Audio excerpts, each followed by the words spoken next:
আজকে এখন আপনাদের একটা প্রুফ দেখাবো ইন্ডিয়া আর সৌদি আরবের মধ্যে কত তফাৎ। সৌদি আরব আজকে iPhone 17 iPhone 17 Pro Max-এর দাম জানা কত? যদি 256 জিবিটা নাও 5,099, আর যদি 512 জিবিটা নাও 5,499।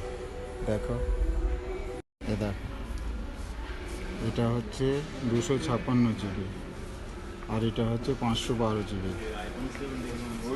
আর এটা দেখেন ইন্ডিয়াতে দেখেন কত দাম। 256 জিবিটায় 1,34,900 টাকা, আর 556 জিবিটা 1,69,900 টাকা। 40,000 রুপিয়া ফারাক। সৌদি আরব থেকে এই মোবাইলটা কিনলে 40,000 রুপিয়া ফারাক। একদম প্রুফ দেখিয়ে দিলাম আপনাদের। এই যে এটা ইন্ডিয়া প্রাইস, এটা ফ্লিপকার্টে দেখলাম আমি।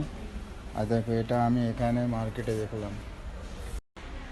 যারা ইন্ডিয়াতে মোবাইলের ব্যবসা করছে আপাতত তাদের কাছে আমি বলছি, সৌদি আরব মোবাইলের দাম যে এত কম, এখান থেকে কি কিনে নিয়ে গেলে কি ইন্ডিয়ায় কি পরে কি ট্যাক্স লাগবে?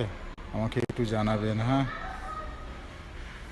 একটা মোবাইলে এত দাম কম, 30,000 40,000। একটা iPhone 17 Pro Max-এর দাম এত কম এখানে। অবশ্যই জানাবেন। আমার ভিডিওটা যদি কোনো বড় মোবাইল দোকানদারের সামনে যায়, একটা কমেন্ট অবশ্যই করে দেবেন, একটু হেল্প হয়ে যাবে। ওকে।